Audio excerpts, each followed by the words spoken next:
Hello to all. Today I am going to discuss age factor in orthodontics. An important consideration in orthodontic diagnosis and treatment planning is the age of the patient. In addition, age factors influence the treatment mechanics and prognosis. There are certain features which are normal to a child, however, if present in an adult, would constitute malocclusion, and those malocclusions need no treatment at that age, as they are corrected automatically as the age advances. The chronological age may sometimes be misleading and may not reflect the exact growth status. The skeletal and dental ages of the patient should be ascertained for a more accurate diagnosis. So there are some transient malocclusions. Now what are transient malocclusions? The malocclusions which do not require any treatment but are corrected itself. Examples are open bite in gum pads, which is seen in infants due to mandible position more distally in relation to the maxilla. But as the infant do suckling, it starts bringing the mandible in a more forward position. Second example is spacing in primary teeth. These spaces are also known as primate spaces, simian spaces, or anthropoid spaces. They are considered as normal to accommodate permanent incisors which have mesodistal widths more than that of the primary teeth. Next example is first deep bite. It is seen in primary teeth and it is corrected by eruption of permanent molars. Next example is flush terminal plane, that is end-on molar relation. Ideally, it is converted into Engel's class 1 molar relation either by early mesial shift or by late mesial shift. In case of early mesial shift, the spaces used are primate spaces, and in case of late mesial shift, the spaces which are used, they are leeway spaces. Next example is ugly duckling stage. It is seen when maxillary permanent canines are in a erupting stage. The incisors are flared, but as the canine erupts completely in its occlusal plane, the flaring of incisors are corrected. And the last example is second deep bite. It is also corrected by eruption of the permanent molars plus intrusion of maxillary and mandibular incisors. Now coming to different ages. First is chronological age. It is the age of a person measured in years, months, and days from the date the person was born. Next is biological age. The biological age of an individual is determined by physiological factors rather than accepting the chronological age. The biological age is determined by studying certain biomarkers, which could also include changes in the physical body, motor skills, etc. Coming to dental age, again it is different and cannot be compared with the chronological age. Dental age is determined by eruption of permanent tooth, level of root resorption of primary teeth, state of calcification, and root development of the permanent teeth. Then skeletal age or bone age, it is determined by a help of a radiograph, that is hand wrist radiograph. The ossification and union of skeletal centers follow a definite timetable and a pattern. Treatment options and age. Here I am going to discuss treatment options in primary dentition, mixed dentition or transitional dentition in case of adolescents, and finally in cases of adults. First of all, primary dentition. What are the goals for the treatment? To remove obstacles to normal growth of the face and dentition, to maintain or restore normal function. And the conditions that should be treated are anterior and posterior cross bites, cases in which primary teeth have been lost and loss of arch space may result. Here we can go for appliances like space maintainers. Unduly retained primary incisors which interfere with normal eruption of the permanent incisors. Malpositioned teeth which interfere with normal occlusal function or induce faulty patterns of mandibular closure. All habits or malfunctions which may distort growth like thumb sucking, tongue thrust habits. And the conditions that may be treated are disto occlusions, that is class 2 occlusion of skeletal nature, open bite due to tongue thrusting or digital sucking habit. And contraindications, when there is no assurance that the results will be sustained, when a better result can be achieved with a lesser effort at another time, when social immaturity of child makes treatment impractical. So these kind of malocclusions we can shift into a mixed dentition period, and there we can treat it. Coming to mixed dentition or transitional dentition, goals for treatment are to remove obstacles to normal growth of the face and dentition when the malocclusion cannot be treated more efficiently in permanent dentition. Now the conditions that should be treated are loss of primary teeth endangering the available space in the arch. So again, example of space maintenance. Closure of space due to premature loss of primary teeth. Here, where the space is lost, we can go for appliances like space regainers. Crossbites of permanent teeth. Supernumerary teeth, if present, they should be extracted. Class 2 cases of functional, dental, and skeletal type. And finally, space supervision problems. The conditions that may be treated are class 2 malocclusion of skeletal type, class 3 malocclusion where early treatment is possible. All malocclusion accompanied by extremely large number of teeth. Here we can perform procedures like serial extractions, gross inadequacies or disharmonies of the apical base. Now coming to adolescent dentition, first of all, general characteristics of adolescent malocclusion are dentition and occlusal relationships are established. Skeletal growth may be mostly over and decelerated. The growth status we can see from the hand wrist radiograph, how much growth is pending in that patient. Muscle function is matured. Functional malocclusions are less frequent since they have largely been accommodated by dentoalveolar, skeletal, or mandibular joint adaptations. Now, advantages of adolescent treatment. We have control of all the permanent teeth, that is eruption of permanent teeth except third molars. It is beneficial to treat when bone turnover rates are high, though adult dimensions are nearly achieved.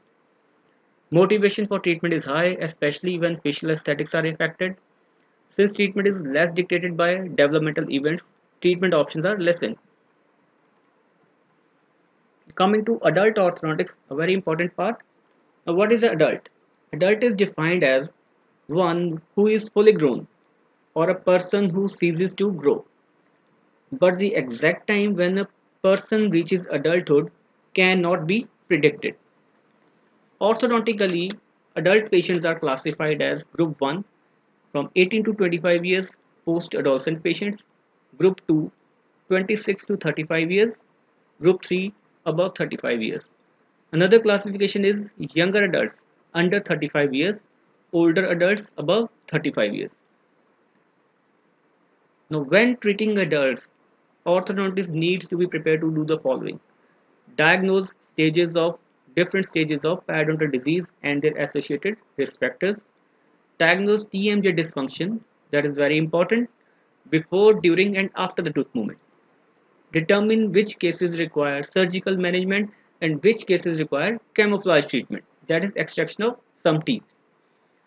Work cooperatively with a team of other specialists to give the patient the best outcome. So multidisciplinary approach is required in treatment. Indications are first of all to improve the tooth periodontal relationship. For example, in cases of crowding, brushing efficiency is reduced so that by aligning the teeth, tooth periodontal relation can be improved. Second is to establish an improved plane of occlusion in order to distribute forces through the broadest area possible. Now, tooth placed buccally or lingually in the dental arch is not able to transfer occlusal forces efficiently. So, by aligning the tooth or teeth in the line of occlusion would increase the masticatory efficiency and reduce the undue forces on the adjacent teeth. Third, to balance the existing space between teeth for better prosthetic replacement. Like if space is lost by mesial tipping of tooth in extraction space, that tooth can be uprighted to make sufficient space for the prosthetic work. To improve occlusion and coordination with the masticatory muscles and TMJ, that is, improving the efficiency of stomatognathing system. And finally, to satisfy the aesthetic desires of the patient. Contraindications are severe skeletal discrepancies, advanced local or systemic disease, for example, diabetes mellitus, excessive alveolar bone loss, that is a severe case of periodontitis, inability to obtain a satisfactory result, poor stability prognosis, lack of patient motivation. Now, comparison of an adolescent patient with the adult. First of all, about growth potential, growth modification is possible. Like growth modification, like we can go for myofunction appliances and orthopedic appliances. In adult, growth modification is not possible as growth is over. In about TMJ, TMJ is adaptable in case of adolescent, but there are signs of TMJ dysfunction in case of adults. About parental problems, they are rarely seen in adolescent patients and frequent in cases of adults. About general health, it is rarely a problem in case of adolescent and major concern, especially if we are planning a patient for orthodontic surgical procedure. About appliance aesthetics, adolescent rarely of concern, and about adults, they are of major concern. About retention of the treatment, short-term retention is required in case of adolescent and usually with the removal appliance like Holly's appliance. In case of adults, long-term retention is required and mainly fixed retention. About appliance tolerance, it is better seen in adolescent and in case of adults, more time is required to adapt with the appliance. About speech, in case of adolescent, they adjust quickly, but more time is required in case of adults.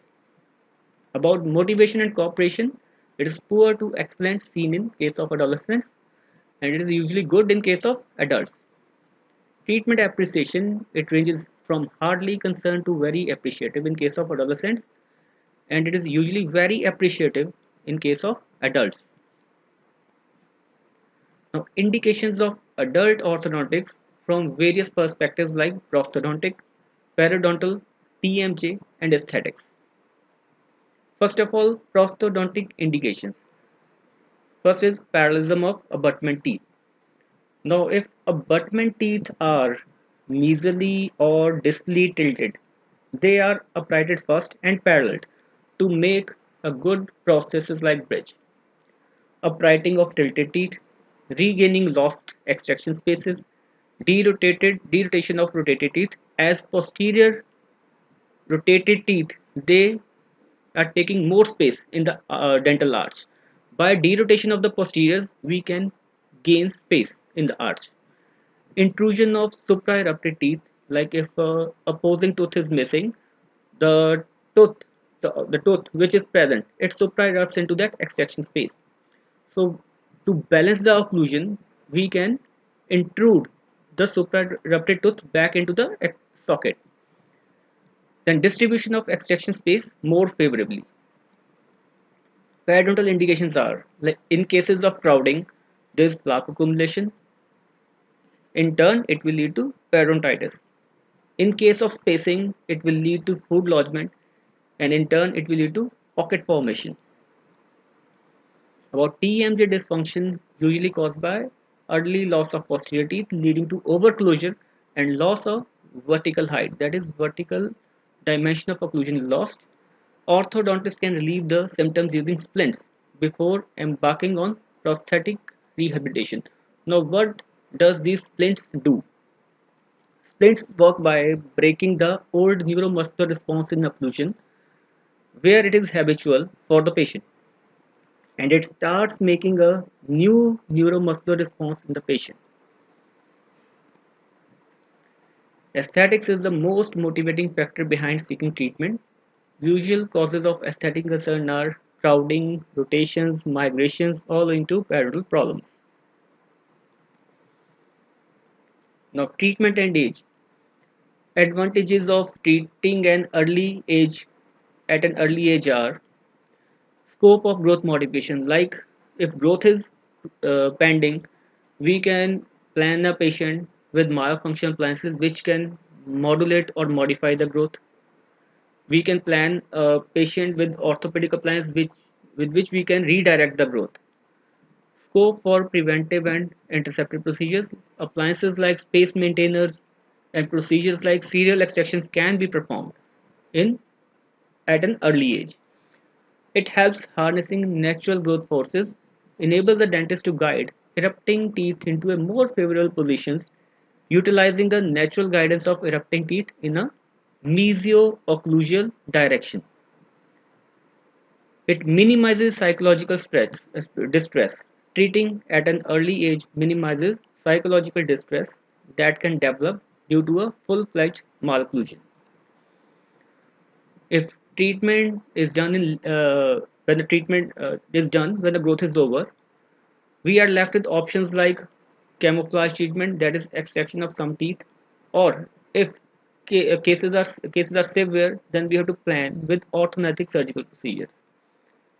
Compromise on treatment objectives. Since growth is over, objectives for ideal dentition such as proper function, aesthetics, and stability may not be achieved. The treatment may have to be compromised. Now, tooth movement and age. About vitality of the tissues. In younger individuals, the tissues are more vascular and more cellular. Orthodontic tooth movement is less responsive in cases of adult patients owing to decreased vascularity and cellularity of their periodontal membrane and bone. Hence, tooth movement requires more time in cases of adults. Role of growth. As growth is over, procedures like growth modification procedures or orthopedic correction cannot be achieved in cases of adults. So, treatment options are camouflage or orthodontic. Apical foramen is narrower in cases of adults as compared to the young patients. So, if we are applying heavy orthodontic loads, if we are applying some wrong biomechanics, so there are chances of non-vitality, root resorption, and ankylosis of the teeth. About density of bone, bone is more dense in cases of adults as compared to young patients. Now, coming to diagnosis in case of adult patients, the diagnosis for an adult should consider these factors for the success of orthodontic treatment. The factors are periodontitis, faulty restorations, attrition, and loss of teeth. About appliance selection, growth modification appliances like myofunctional appliances, orthopedic appliances cannot be given as growth is over. But appliances like removal appliances, fixed appliances in which metal, ceramic, and lingual appliances can be given, and in severe cases, we have to plan for orthodontic surgical procedures. Treatment objectives are function should be restored, aesthetics, and there should be balance on both the sides of occlusion. There should be balanced occlusion, and there should be proper coordination of the dental arches. Now, if we conclude, in recent times there has been an increase in number of adult patients seeking orthodontic correction of malocclusion. Orthodontic treatment yields best results in younger age group, that is during the growing period, as the orthodontist has the growth potential to work with and merely relies on tooth movement and surgery. But in cases of adults, we have a limited treatment options like camouflage or orthodontic surgical procedures. The best age group is adolescent group or mixed dentition group for treating a case with orthodontic treatment. And that's all about age factor in orthodontics and adult orthodontics. Thank you.